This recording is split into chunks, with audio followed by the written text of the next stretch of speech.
Hello guys, magandang araw. Dito po sa ating video ay mag-share po ulit ako sa inyo ng mga pwede nating gawin para po tumagal ang battery ng atin pong mga e-bike. Lalo po kung ito po ay mga lead acid battery, syempre pag binili naman po natin siya, easy yun naman po yung kasama na battery ng ating pong mga e-bike. So, i-share ko po ito sa inyo at baka sakali po makatulong or gusto nyo rin po itong gawin para po humaba ang buhay ng ating pong mga battery or para hindi po ito agad-agad masira. At pwede rin po itong makaiwas sa pagka-bloated ng ating pong mga battery. Pwede rin po itong makaiwas para hindi ma-overcharge ang ating mga battery. Pwede rin po itong makaiwas para hindi po ma-overdischarge ang ating pong mga battery. Yun pong ating mga e-bike. Kung halimbawa, ikaw po ay naka 48 volts na battery sa iyong e-bike, yan po ay meron pong apat na battery. Kasi po ang isang battery ay 12 volts, kaya pag i-times mo siya sa 4 is 48 volts. So pagka naman po ikaw ay naka 60 volts, yan po ay 5 battery na naka-series, kaya po ang kalalabasan niyan is 12 times 5 equal 60. Yun po ang 60 volts. Naka-series po yung mga 12 volts battery para makuha natin yung 48 volts or 60 volts na battery na kailangan natin para po sa ating mga e-bike. So ngayon mga kaibigan, paano ba makakatulong itong videong ito? Dito po sa videong ito ay magkakabit po tayo ng battery equalizer. Ito po ay para po magsabay-sabay ang discharge ng ating pong mga battery. Halimbawa po, malapit na po tayong malobat, sabay-sabay po silang malolobat. Yung pong halimbawa 60 volts yung iyong battery.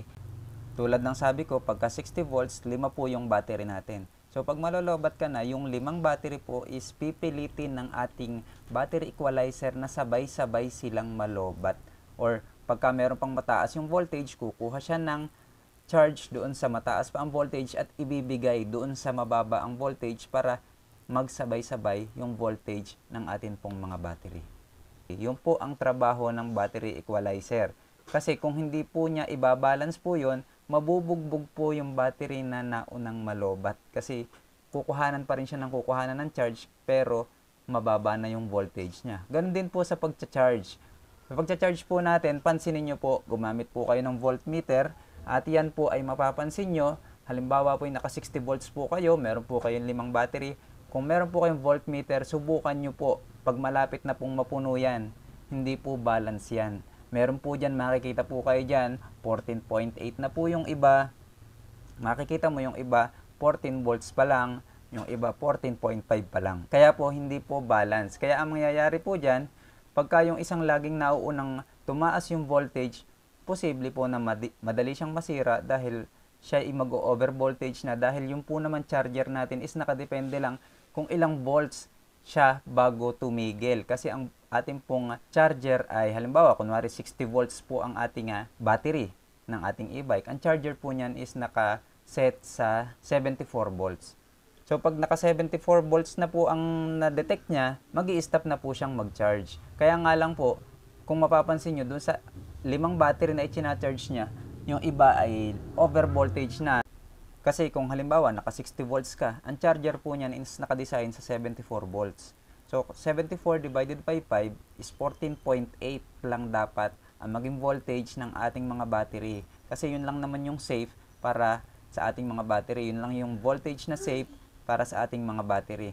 Pero mapapansin nyo, pagka malapit na po kayong mapuno, yung iba lumalampas na sa 14.8, yung iba ay nasa 14.3 pa lang, eh hindi pa rin umi-stop yung charger natin kasi hindi pa naman nade-detect ng charger natin na nasa 74 volts na po tayo. Okay, sana ay malinaw ang aking pagkakapaliwanag at sana po ay ating naintindihan. Ito po ay wala naman pong obligahan na magkabit po kayo nito dahil hindi naman po ito sinasabi ng mga technician ng mga e-bike. Kaya po, ito po ay sarili ko lamang na pagre-research kung paano po magbabalance yan. Kasi kung mapapansin nyo dito sa aking channel, nag-assemble po ako ng mga lithium battery na ginagamit po sa e-bike. At pagka po sa lithium, gumagamit po tayo ng BMS at active balancer para po laging balance yung pong mga cell ng pong ating battery. So dito naman po ay naka-lead acid battery po tayo, ay naghanap po ako kung ano po ang pwedeng gamitin. At syempre ito po ay ginagamit ko rin po doon sa solar setup namin dati. Kaya po, ito po ay talagang nakakatulong. Ito po ang battery equalizer. So, tara po, wag na po natin patagalin at ikabit na po natin. At sana po ay Kung hindi ka pa po nakasubscribe, ay pakiclick na po ang ating subscribe button, pati po yung notification bell para updated po kayo sa na-uploads kong videos at tutorial dito po sa aking YouTube channel. Tara na po at ikabit na po natin. Okay, ito pong e-bike na pagkakabitan natin is 60 volts po. Kaya po, ito po yung binili nating battery equalizer, 60 volts din po yan. Ito po ay meron 5 na 12 volts battery para po makabuo po tayo ng 60 volts. Ito po ang ating battery equalizer. Ikabit na po natin. So, ayan guys, ikabit na nga natin Kung mapapansin nyo, hawak ko sa aking kaliwang kamay yung ating pinaka-positive ng ating pong battery equalizer. Yung kulay red. Yung pong kulay red na yan, ang pinakadulong red, ikakabit po natin sa pinakadulong positive din ng atin pong battery na naka-series. Doon po natin yan ikakabit. At ayan nilalagyan po natin ng washer para mas ipit na ipit po siya kasi medyo malaki po yung ring na kasama ng ating battery equalizer. Ayan po. Ikakabit natin yan doon sa pinakadulo nung ating battery. Ilalagay ko rin po yung diagram dyan kung paano po yan ikabit. At syempre, ilalagay ko po yung link dyan po sa description kung saan po natin nabibili itong mga battery equalizer po na ito. Kasi po, yan po ay minabibili online sa Lazada. At ilalagay ko po yung link dyan. Meron po dyan 60 volts. Meron po dyan para sa 48 volts. Meron po dyan para sa 24 volts. So, yan po. Ikinabit na natin yung positive doon sa pinakadulong positive ng ating battery. So, yung pinagkabitan natin na yun, yung positive na yun, meron kasing negative yan. May negative yung battery na yun. So, doon sa negative na yun, ay doon naman natin ikakabit yung kulay black na katabi nung red na ikinabit natin doon sa dulong positive ng ating pong battery. Sunod-sunod lang po yan mga kaibigan hanggang makarating po kayo doon sa dulo. Kasi kaya nga po 5 yung wire na yan, 5 pair, kasi 5 yung paglalagyan po natin para sa 60 volts. So, basta't yung positive is para sa positive ng battery natin at yung negative ay para sa negative. Tigigisa po yan. Tigigisang pair kada isang battery. Sunod-sunod lang din po yan. Kung paano po ang sunod-sunod ng wire dun sa ating battery equalizer, ganun mo rin po siya sunod-sunod ikakabit sa pagkakasunod-sunod naman din ng iyo pong battery. So, ilalagay ko po yung diagram dito at ipapakita ko po sa inyo ang diagram kung paano po siya ikabit. Ito po. Ayan, ito po yung diagram na sinasabi ko. Napakadali naman po niyan ikabit. Sundan mo lang po ito at siya naman po ay hindi po nakakalito kasi yan naman po ay color coding. Kaya hindi ka naman magkakamali. Kaya makikita mo dyan, pagka red, edi sa positive mo ikabit, pagka black ay sa negative. Sunod-sunod mo lang siya ikabit kung paano nakaseries yung iyo pong mga battery ng e-bike. Kaya pagka ikinabit mo po yan, ikabit mo lang na maayos yung mga pagkakatornilyo mo para nang sa ganun ay makapag-balance din siya ng maayos at syempre hindi po mag-malfunction ang iyo pong e-bike at hindi ma-disconnect ang power ng iyo pong e-bike.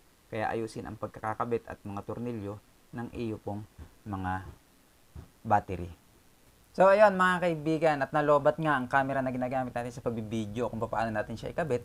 Yan naman po hindi po kayong magkakamali. Sundan nyo lang po itong diagram na ito at kayang-kaya nyo rin pong magkabit niyan. Inuulit ko, yung link po ng bilihan ng mga battery equalizer ay naandyan po sa description nitong ating video at ipipin ko sa comment section para po makabili po kayo kung gusto nyo rin pong bumili. Nandyan po ang bilihan. Okay, sana po ay na-like nyo na po itong ating video at ingat po kayong lahat mga ka-e-bike. Ride safe po and bye-bye po. God bless.